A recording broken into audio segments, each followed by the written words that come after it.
Hello students, welcome back to our classes. Physics Gallery, Asha Binu, and we were discussing our magnetism and matter. Okay, in the last lecture we have completed the Earth's magnetism in detail, and today we are going to the third topic of our chapter, that is magnetic substance. Magnetism of certain substance. So in this lecture, we have to discuss about the magnetism of certain substance, magnetic substance. So today we have to discuss about the magnetic substance. Okay, so what are these magnetic substance? Magnetic substance are those substance which can show the magnetic property in presence of an external magnetic field. That is, this pen, my pen, is a substance. But when this pen is introduced into a magnetic field, it doesn't show any property. It doesn't show any special property. Okay, but there are certain substances which, when introduced in the presence of an external magnetic field, they attain their own magnetic property. And such a substance are called as the magnetic substance. So what are magnetic substance? The substance which shows certain magnetic property in the presence of external magnetic field. Okay. And why this substance shows this magnetic property? Magnetic substance are those substance which shows magnetic property. Why this substance shows magnetic property? We have to analyze that. Okay. So we know any matter consists of atoms. Any matter is made up of atoms, and each atom consists of electrons revolving around the nucleus. Electrons revolving around the nucleus. When electrons revolves around the nucleus, it constitutes a current. It constitutes a current in opposite direction. If electron revolves in anti-clockwise direction, a current, electronic current flows in opposite direction, clockwise direction. Okay, now we can say this is an current carrying coil. This is equivalent to a current carrying coil. And in the last chapter, we have discussed in the chapter moving charges and magnetism, we have discussed that a current carrying coil produces its own magnetic field. Similarly, when electrons revolves around the nucleus, they constitute a current, an analogous current, a current which produces a magnetic effect. Now it becomes a current carrying coil. It is equivalent to a current carrying coil, and this current carrying coil produces the magnetic field, magnetic property according to the right hand thumb rule. Okay, so we can say any matter is made up of atom where electrons are revolving around the nucleus. Do you understood? Okay, nucleus, which constitutes a current. Okay, a current. Now this is current. Okay, and now this acts as a current carrying coil. It is equivalent to a current carrying coil producing, you will write, now this is equivalent to a current carrying coil and produces a magnetic moment.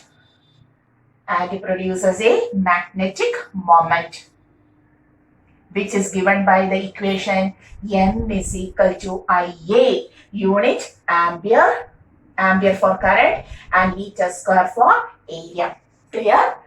Okay, so we have said that some matter shows magnetic behavior property in presence of external magnetic field. Because all matter is made up of atoms, and the atom contains electrons revolving around the nucleus. When the electrons revolves around the nucleus, it constitutes an electronic current which acts as or which behaves as a current carrying coil, producing a magnetic property, a magnetic moment, which is equal to IA and whose direction is given by right. This is the direction, right hand thumb rule. Okay, clear? Okay, and this magnetic moment attained by the atoms, never has certain sufficient value for most of the substance. Thus, we understood that electrons revolving around the nucleus act as a magnetic moment, but in most of the substance, they doesn't shows any special effect. Hence, we can say such materials are non-magnetic in substance, like our pen. But in some materials, what happens? The magnetic moment produced, listen, in some materials, the magnetic moment produced is cancelled in pairs. Produced is cancelled in pairs. Okay. And such a substance becomes a magnetic substance called as diamagnetic. Have to listen carefully. In some substance, earlier we have said that in most of the substance, what happens, the effective magnetic moment is very small, so that it doesn't shows any magnetic behavior. Okay, but in some substance, the magnetic moment produced in each atom is cancelled in pairs. But when they are cancelled in pairs, they act as diamagnetic substance. And sometimes the magnetic moment is aligned. They are not cancelled, but they are aligned. Each of the magnetic dipole, we can say, in some other cases, each magnetic dipole aligns in a particular direction.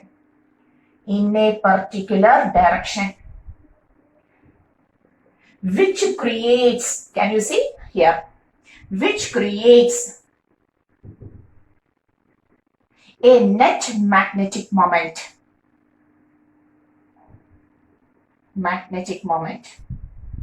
Okay, and such a substance gets converted to paramagnetic substance and also ferromagnetic substance. They gets converted into two types of magnetic substance, paramagnetic substance and ferromagnetic substance. So what we have said, some substance in the presence of external magnetic field shows magnetic behavior. In order to explain that, we have considered matter. Any matter is made up of atom, and in atom, electrons are revolving around the nucleus, which constitutes an electric current in opposite direction. Thus, each electron motion acts as a current carrying coil. It is equivalent to a current carrying coil, which produces a magnetic field according to the right hand thumb rule. Thus, the electrons revolving around the nucleus constitutes a magnetic dipole of moment M, which is equal to Ia, unit is ampere meter square, and the direction is given by right hand thumb rule. Okay. In most of the substance, the net magnetic moment, the effect of the net magnetic moment produced as a result of this current carrying electronic motion, okay, is very small, negligible. They doesn't shows any effective change in the nature. Thus, such materials becomes non-magnetic, like my pen. Okay, such materials becomes non-magnetic. But in some materials, what happened? In some matter, the magnetic moment produced is cancelled in pair. That is, the net magnetic moment is zero now. Here also, like the normal substance, like my pen, the magnetic moment is, the net magnetic moment is zero. It's alright. But since they are produced in and cancelled in pairs, they also shows always a pair of magnetic moment. Equal and opposite magnetic moment is present here. So they also show certain magnetic behavior, and such materials gets converted to diamagnetic substance. Clear? Whereas in some other materials, what happens? Each of these electrons constituting atoms acting as the moment aligns in a direction like this. Okay, this aligns in a direction like this. 99% of magnetic moments or 95% of magnetic moments produced by this electronic motion aligns in a particular direction, which results in net magnetic moment. This results in net magnetic moment, and such substance gets converted to paramagnetic substance and ferromagnetic substance. Clear? Okay, so how this magnetic behavior is created in some matter and how this magnetic behavior is not seen in some other matter. Do you understood? Okay, so now we know some substance called as the magnetic substance shows magnetic behavior because of the net magnetic moment created. Okay, when they are introduced in the magnetic field, external magnetic field. And if there is a net magnetic moment, they are classified as para and ferro. But in some others, the magnetic moments are produced, the magnetic moment produced are cancelled in pairs. Okay, and such materials also show certain magnetic behavior, and such materials are called as the diamagnetic substrates. Okay, take a note of this much. Clear? Okay, now we understood some substance, magnetic substance shows magnetic behavior in the presence of an external magnetic field. Yes, there is electric field also, even though we are saying about magnetic field. Okay, so we are going to discuss the properties of magnetic substance. How, or we can say the elements, that is the correct term, the elements which determine the magnetic property of a magnetic substance. We are going to the elements which determine the magnetic property of a magnetic substance. Okay, for that, at first we have to take a solenoid. Okay, suppose this is our solenoid which carries a current I. The number of turns per unit length is small n, that is total number of turns per unit length is given. Number of turns, always for a solenoid, number of turns per unit length, small n, will be given. It carries a current I. Okay, and what was the speciality of a current carrying solenoid? It is equivalent to a bar magnet, which we have discussed in the previous lecture. Okay, lecture number 2 of the magnetism and matter. So, a current carrying solenoid acts as a bar magnet, whose magnetic field is purely directed through its axis, like this. The magnetic field is purely directed throughout its axis. No magnetic field is distributed outside the solenoid. The full magnetic field is distributed inside. Okay, that is, this is the direction of magnetic field.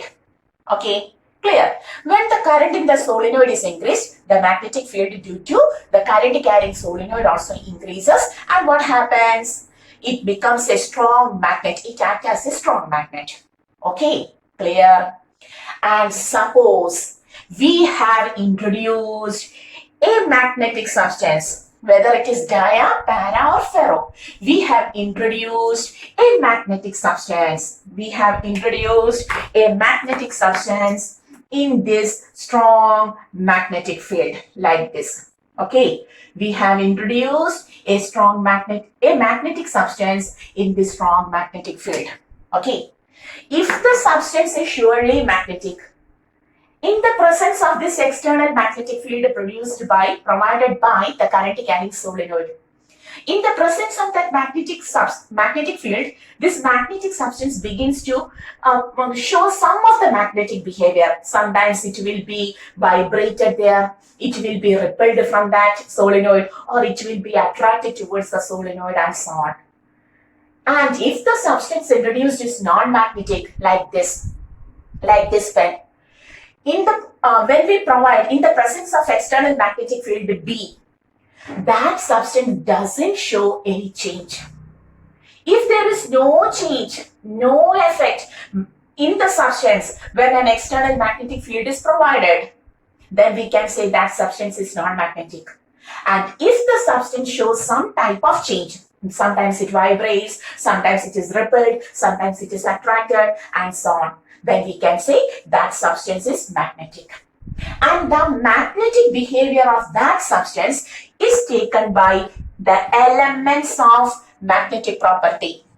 Okay, and one by one we are going to introduce that elements. Okay, so the first element which determines the magnetic property of a substance is magnetizing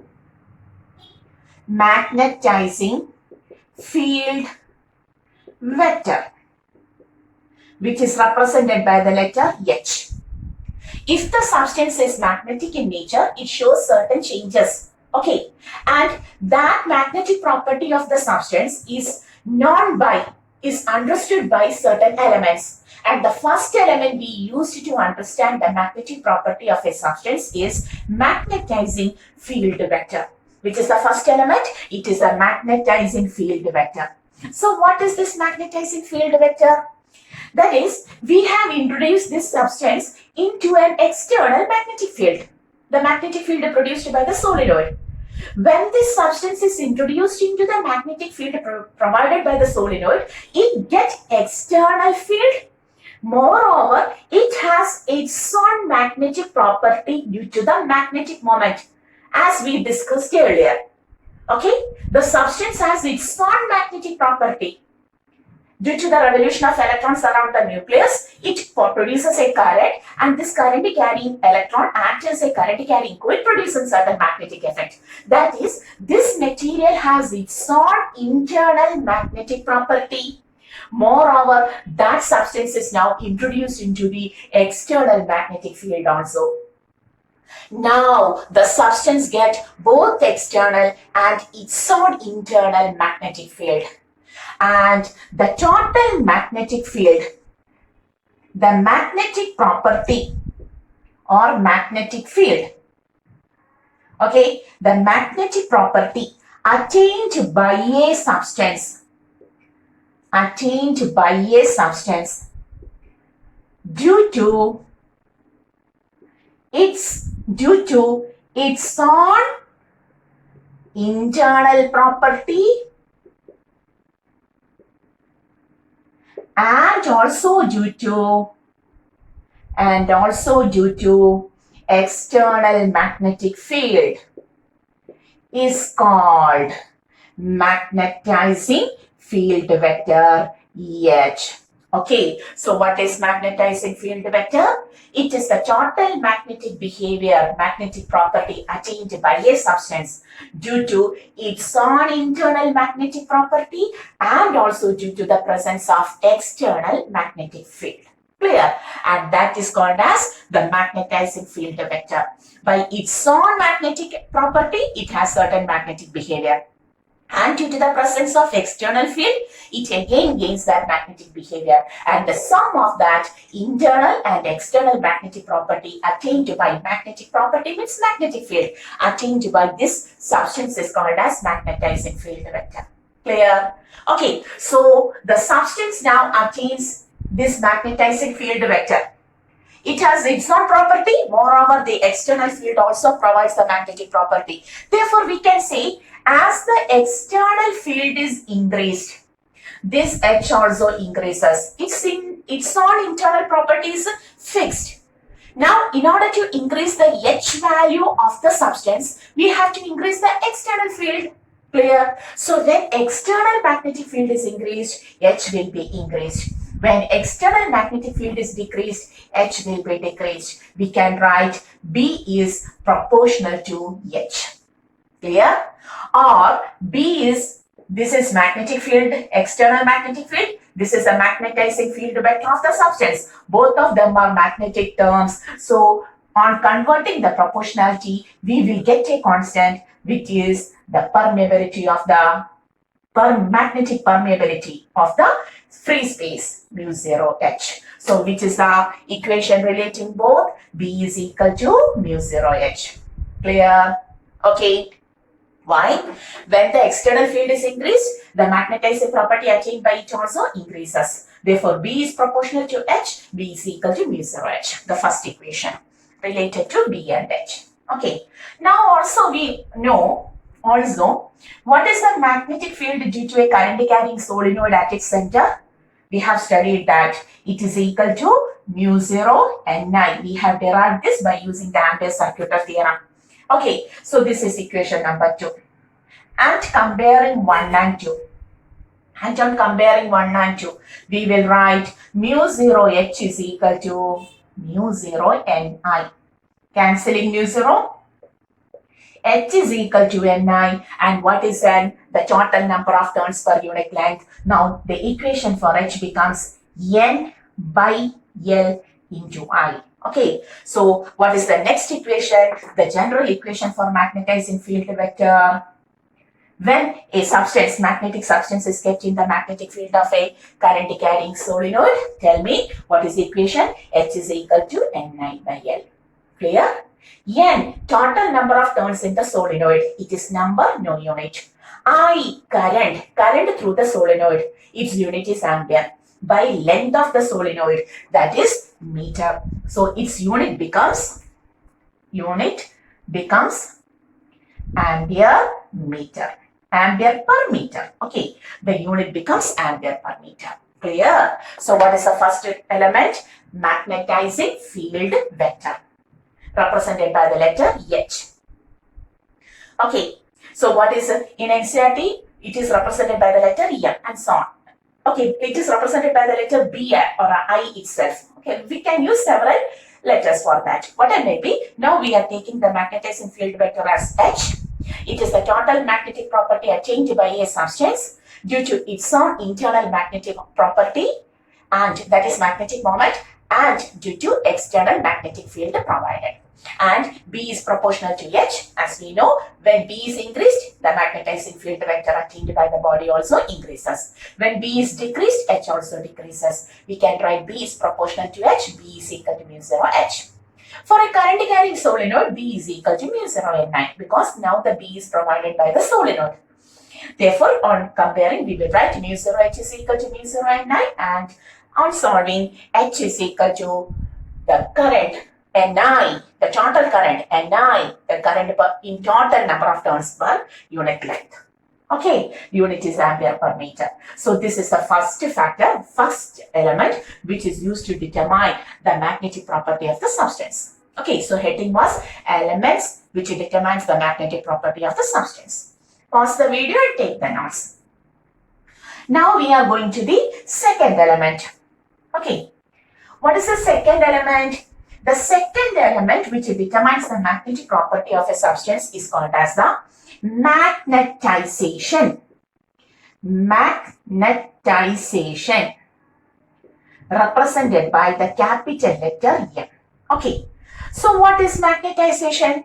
When this substance is introduced into the field, external field, already it has certain magnetic moment.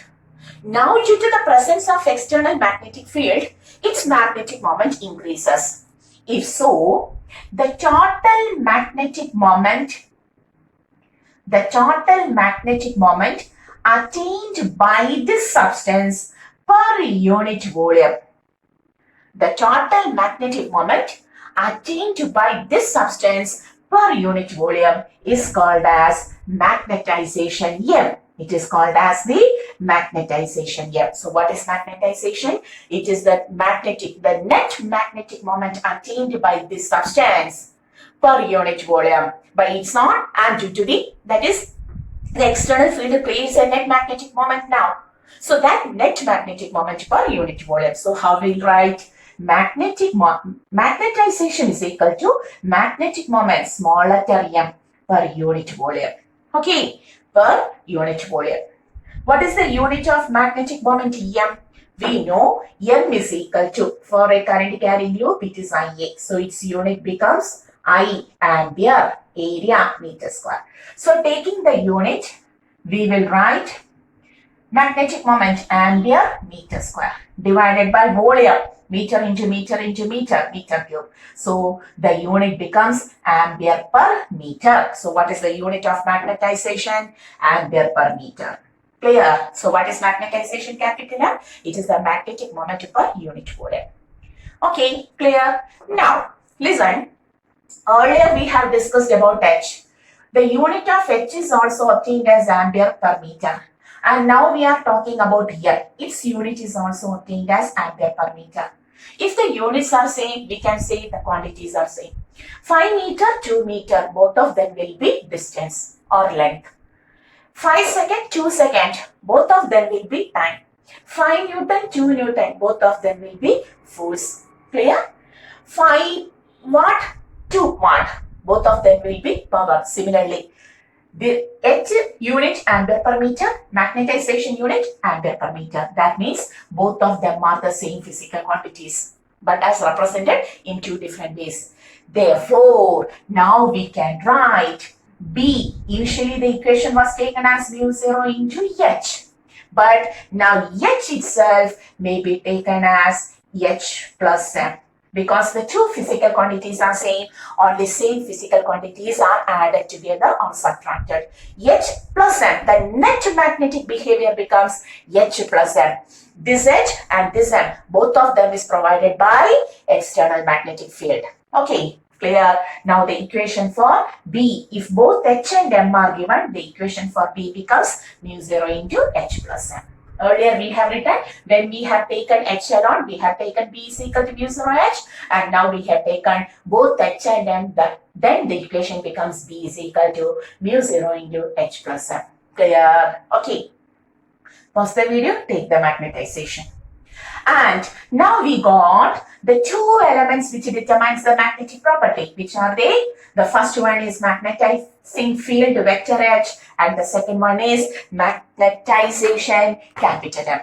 And now we are going to the third one called as the magnetic susceptibility. Which is the third one? Magnetic susceptibility. Correctly pronounce it, susceptibility, represented by the letter chi. The term once we have taken in the case of electric dielectrics. Okay, in electric charges and field, also electric potential and capacitors, electrostatics, whatever may be. We are now talking about the magnetic susceptibility chi. Okay, sometimes taken as chi M, magnetic susceptibility. So what is magnetic susceptibility chi M? It is the ratio of the magnetization. The second term we have discussed, the second element, capital M, to the magnetizing field vector.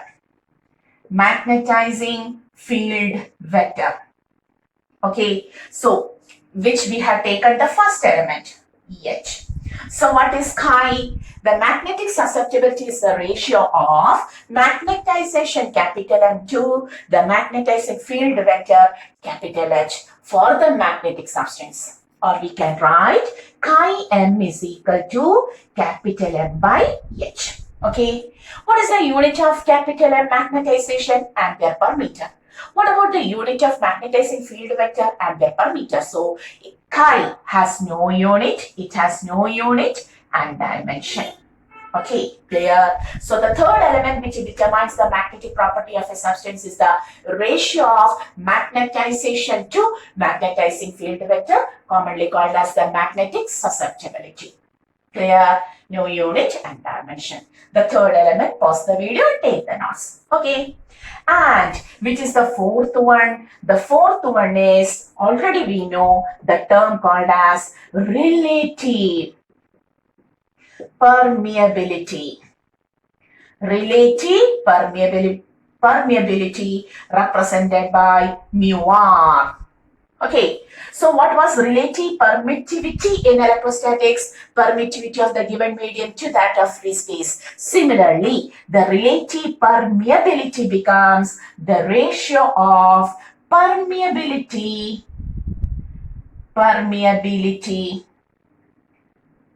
of the given medium to permeability of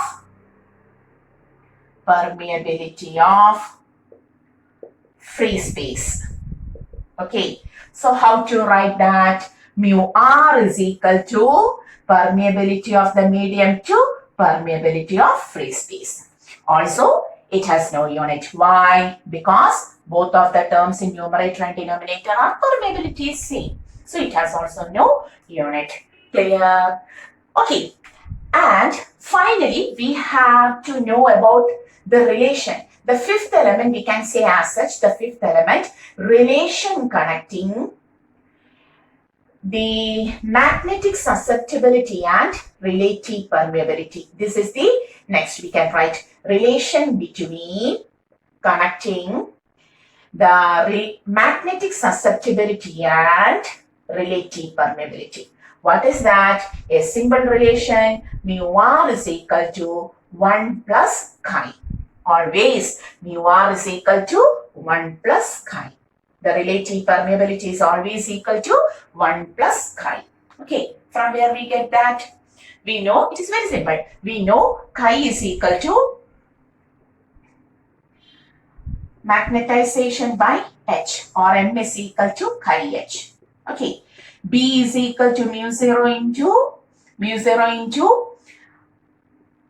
M plus H, or H plus M. Second statement, B is equal to mu 0 into H plus M is chi H. B is equal to mu 0 H into 1 plus chi. Okay, now we made a mistake, and so B may also be taken as permeability of the media into Ni, or we will write the first equation, that is relative permeability into the first equation H is equal to mu 0 H into 1 plus chi. Mu r becomes, that is mu of the medium. Okay, mu medium. Okay. Mu of the medium. If there is a core, some core is present, then it becomes mu m. And finally, we will write mu 0 mu r H is equal to mu 0 H into 1 plus chi.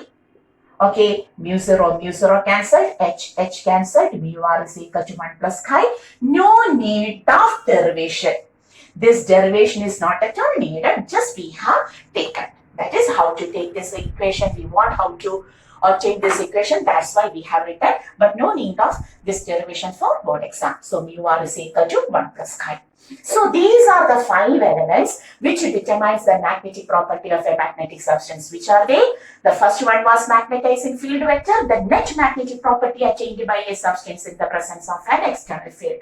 Okay. The second is magnetization, capital M. It is a magnetic moment developed per unit volume. The third is magnetic susceptibility, which is the ratio of magnetization to magnetizing field vector. Then relative permeability, and finally the relation connecting relative permeability and magnetic susceptibility. Okay, clear? Take this much of notes.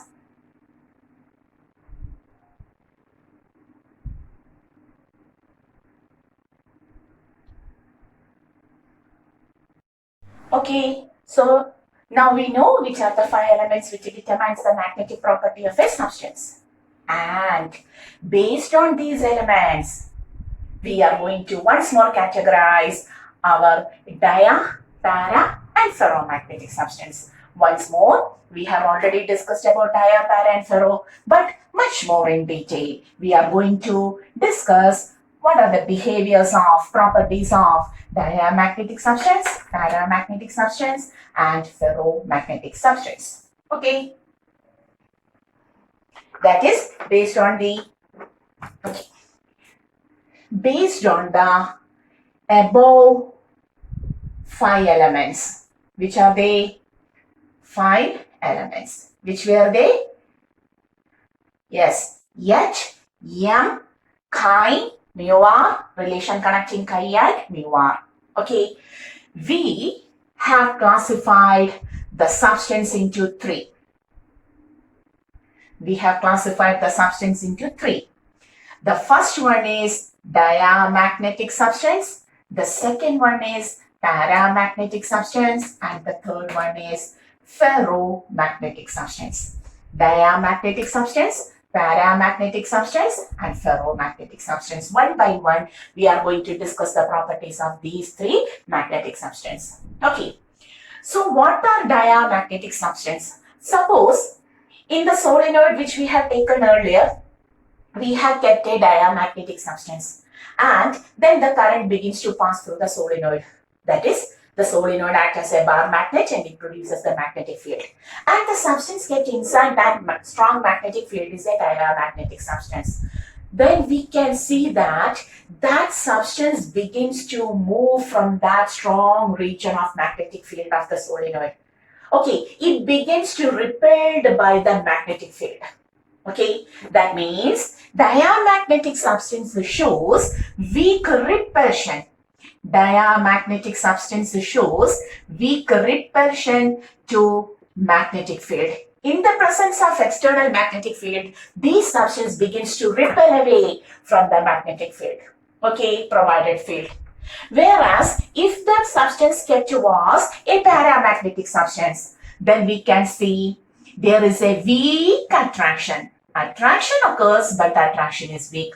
Weak attraction to magnetic field. There we can see the substance is weakly. It is attracted there, but the attraction is weak. And if the substance kept inside that current carrying solenoid was a ferromagnetic substance, what happens? It shows a very strong attraction to the magnetic field. Okay, so substance which shows a weak repulsion to the external magnetic field is called as diamagnetic substance. Substance which shows weak attraction to the external magnetic field are called as paramagnetic substance, and substance which shows strong attraction to the external magnetic field are called as ferromagnetic substance. Clear? Okay. Suppose there is a diamagnetic substance and it is freely aligned in an external, it is freely suspended in an external magnetic field. Suppose a diamagnetic substance is freely suspended in an external magnetic field. If the diamagnetic substance is, if the substance is freely suspended in external magnetic field, this is external, in external magnetic field, it aligns perpendicular to field B. Why? Suppose the field is like this, the field is moving towards right like this, and a diamagnetic substance is suspended here. So what happens? Suppose this is diamagnetic, it is suspended here, it is free to move. Then what happens? It tries to move away from the direction of B, and it will move and comes perpendicular to the field. The maximum distance it can keep with that of the magnetic field. The substance will align like this. Okay, so a diamagnetic substance when freely suspended in external magnetic field, it aligns perpendicular to the field. How it aligns? It aligns perpendicular to the magnetic field. Suppose the substance which is freely suspended is paramagnetic. What happens? It shows weak attraction. So if this substance is paramagnetic, earlier diamagnetic substance was aligned like this.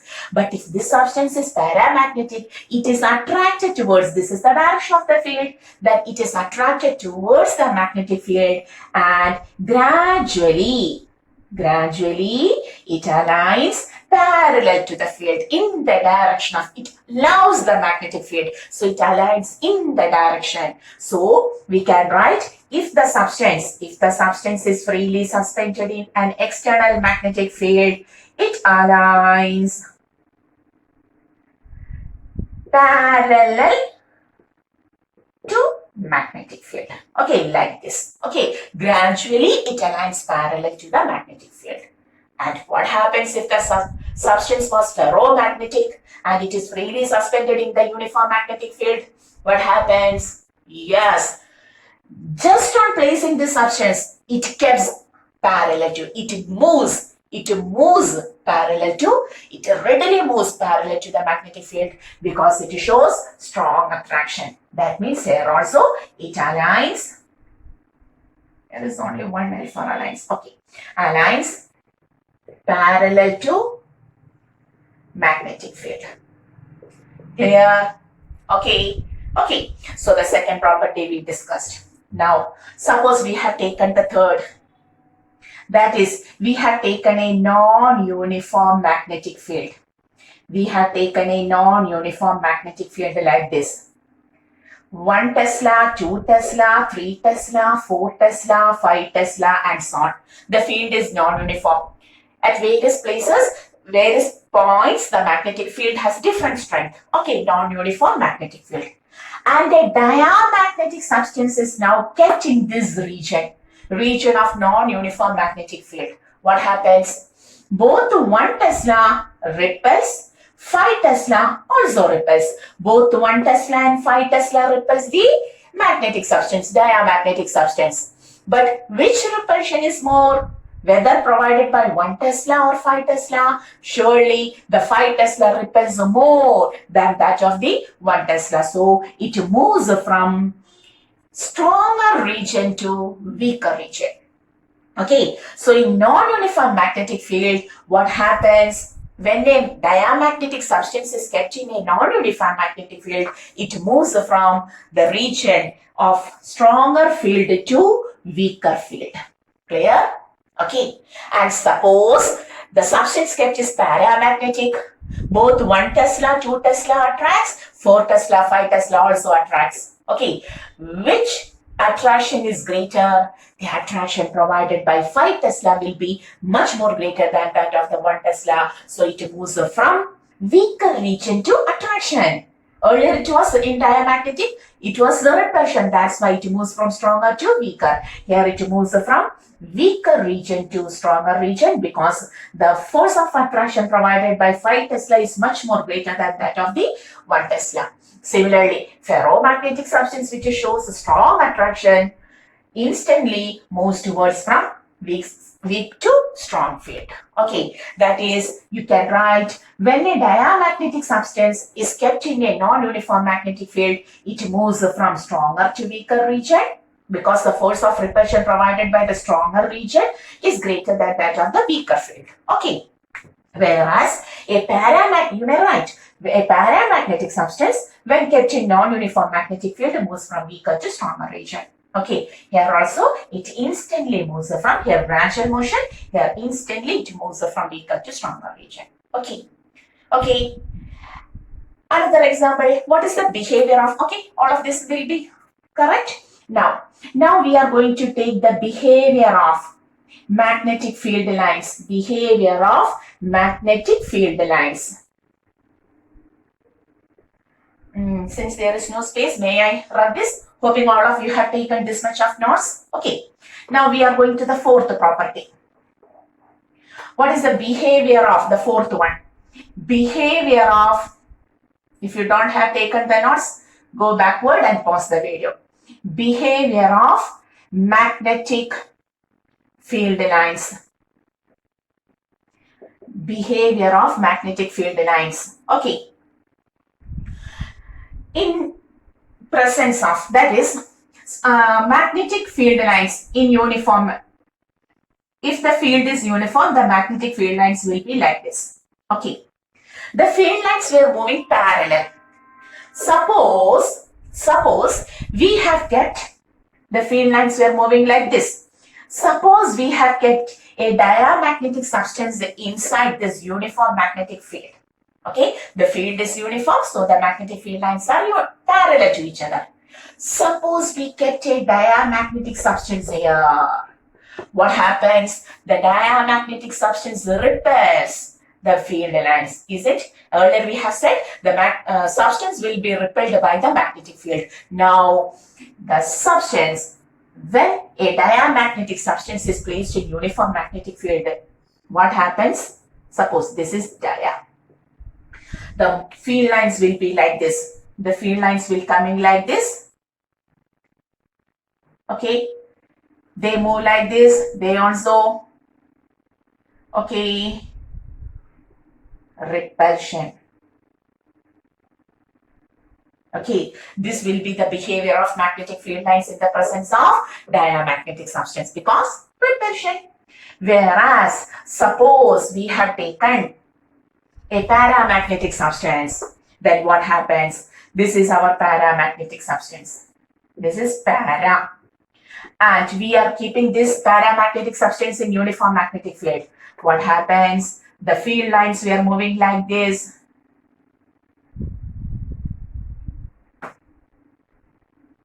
They are weakly attracted. So this will be the behavior of field lines in the presence of paramagnetic substance. Okay, clear? Some of the field lines are attracted.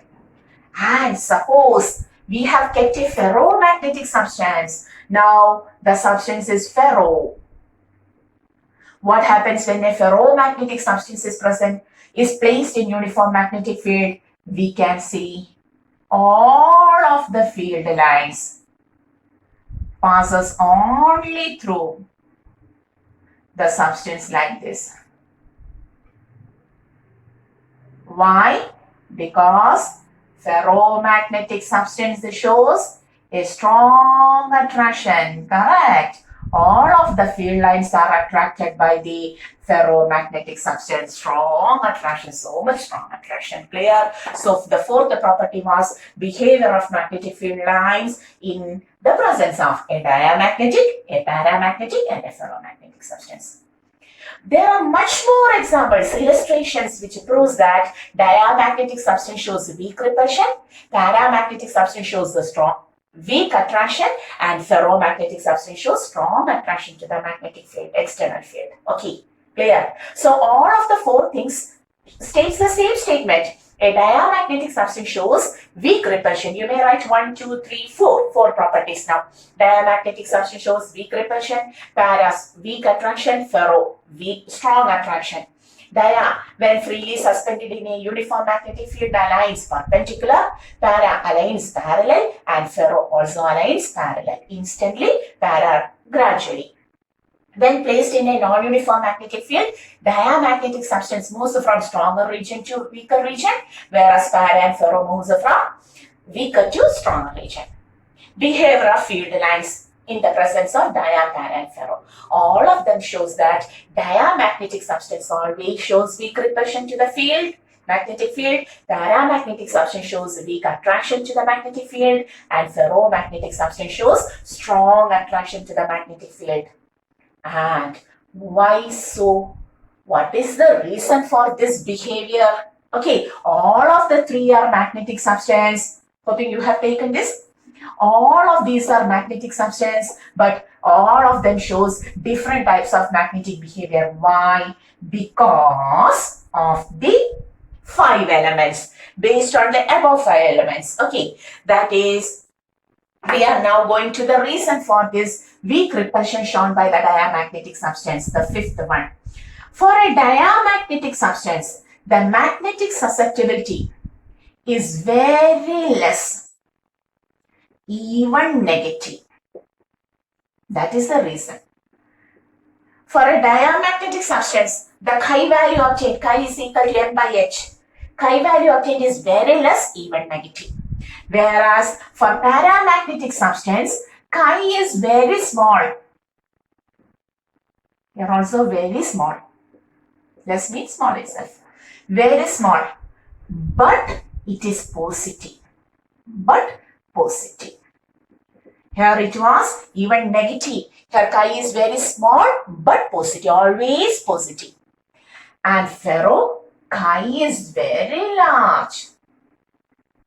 So we don't have to say it is positive. Large, positive.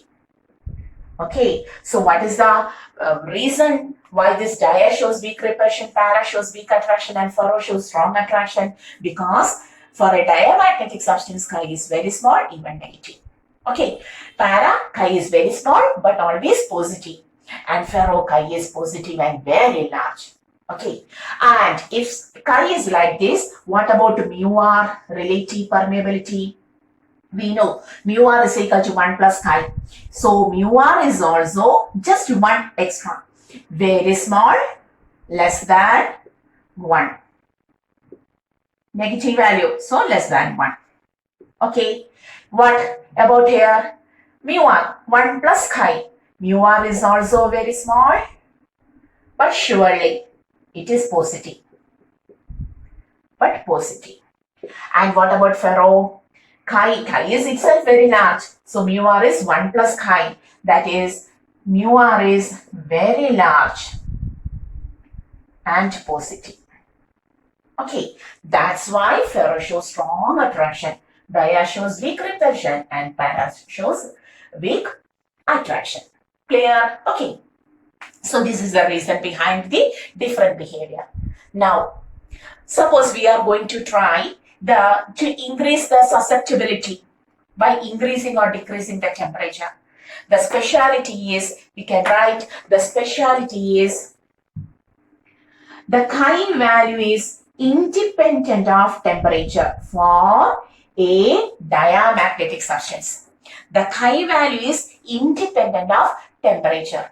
When we increase or decrease the temperature, no change in the magnetic susceptibility for diamagnetic substance. So we cannot change the magnetic behavior of a diamagnetic substance by changing the temperature of the material. Okay. Whereas for a paramagnetic substance, the chi value is inversely proportional to the seventh point. Important. For a paramagnetic substance, the chi value is inversely proportional to temperature. And this relation is very important for paramagnetic substance, and the relation chi is inversely proportional to the absolute temperature is called as Curies law of paramagnetic substance. Very important. The law is called as Curies. Marie Curie, Madame Curie itself proved this. So the magnetic susceptibility of a paramagnetic substance decreases with increasing the temperature, and the law is called as the Curies law. And therefore, on changing the proportionality, we will get a constant C into 1 by T, where C is called as the Curies constant. C is called as Curies constant. Okay, clear? And for ferromagnetic substance also, the relation is same. Chi is inversely proportional to temperature. But we never say this as Curie's law for ferromagnetic substance. Curie's law is only for paramagnetic substance. The same relation is shown by the ferroid also, but we never say Curie's law for ferromagnetic substance. If the question is state Curie's law for magnetism, then you have to write for paramagnetic substance, the magnetic susceptibility is inversely proportional to temperature. Okay, clear? Here only it is said to be Curie's law. But for ferromagnetic substance, which also obeys the same relation, listen, when the temperature of a ferromagnetic substance is increased, suppose we are increasing the temperature of a ferromagnetic substance. When the temperature of a ferromagnetic substance is increased, we can see the chi value, magnetic susceptibility, decreases. When the magnetic susceptibility decreases, its magnetic property also decreases. Its magnetization also decreases. Clear? And finally, as the temperature is increased, transition of the behavior of ferromagnetism occurs. That is, the substance loses its ferromagnetic property. And finally, at a high temperature, it completely transfer its state from ferromagnetism to paramagnetism. Listen once more. For a ferromagnetic substance, as the temperature is increased, its magnetic susceptibility decreases. Clear? The temperature is increased, its magnetic susceptibility decreases. And finally, at a particular high temperature, a transition from ferromagnetism to paramagnetism occurs. The ferromagnetic substance gets converted to paramagnetic substance. And that temperature of a ferromagnetic substance where transition from ferromagnetism to paramagnetism occurs is called as Curie's temperature. That is, Curie's temperature is only for ferromagnetic substance, but Curie's law is only for paramagnetic substance. Clear? Okay. So what is Curie's temperature? For a ferromagnetic substance, as the temperature increases, the magnetic susceptibility decreases. And finally, at some temperature, at some high temperature, what happens? The transition of ferromagnetism to paramagnetism occurs, and this temperature is called as the Curie's temperature. Okay, therefore, Curie's equation, that is, this equation is correctly written as T minus Tc, where Tc is the Curie's temperature. The equation now becomes, it is correctly written as magnetic susceptibility is proportional to 1 by T, the temperature which we have provided, which is greater than Curie's temperature, T minus Tc. For any ferromagnetic substance, there will be a Curie's temperature. Clear?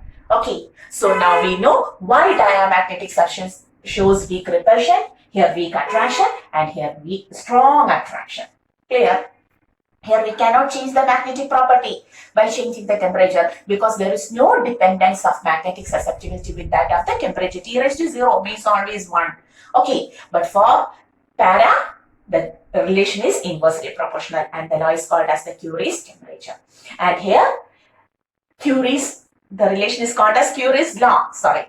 And for ferromagnetic substance, there is Curies temperature, the transition temperature of the ferromagnetic substance from ferromagnetism to paramagnetism. So the equation has to be written like this. Chi is proportional to 1 by, now it gets, when the Curies temperature is reached, it gets converted to paramagnetic substance. Then the equation is correctly written as Chi is proportional to 1 by T minus Tc, where T is a greater temperature than Curies temperature.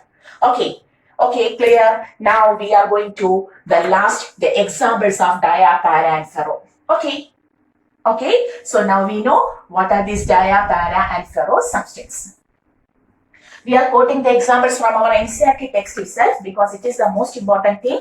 There are numerous diamagnetic substances, but we want the NCERT examples itself. So the examples given in NCERT are bismuth, copper, lead, then silicon, nitrogen at STP, specified nitrogen at STP, water, sodium chloride are the given examples for diamagnetic substance in our NCERT. Okay, then for paramagnetic substance, the examples provided are aluminum, sodium, calcium, then oxygen at STP, standard temperature and pressure, copper chloride, etc. Okay, and ferromagnetic substances are always specified.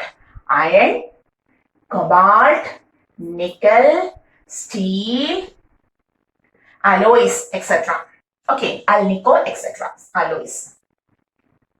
Nickel, copper, etc. etc. Okay, so these are the dia, para, ferro substance. So now we understood how we have classified the substance. Okay, so based on the elements which determine the magnetic property of a substance, which are the magnetizing field, the vector H, the total magnetic field, magnetic property obtained by a substance due to its non-internal magnetic property and also due to the external magnetic field provided. Okay, the second, magnetization, capital M. It is the ratio of magnetic moment attained by a body per unit volume. The third one, the ratio of magnetization to that of magnetizing field vector, called as a magnetic susceptibility, chi. Relative permeability, mu r is equal to permeability of the medium to that of free space. And finally, we want to know the relation connecting relative permeability and magnetic susceptibility. Mu r is equal to 1 plus chi.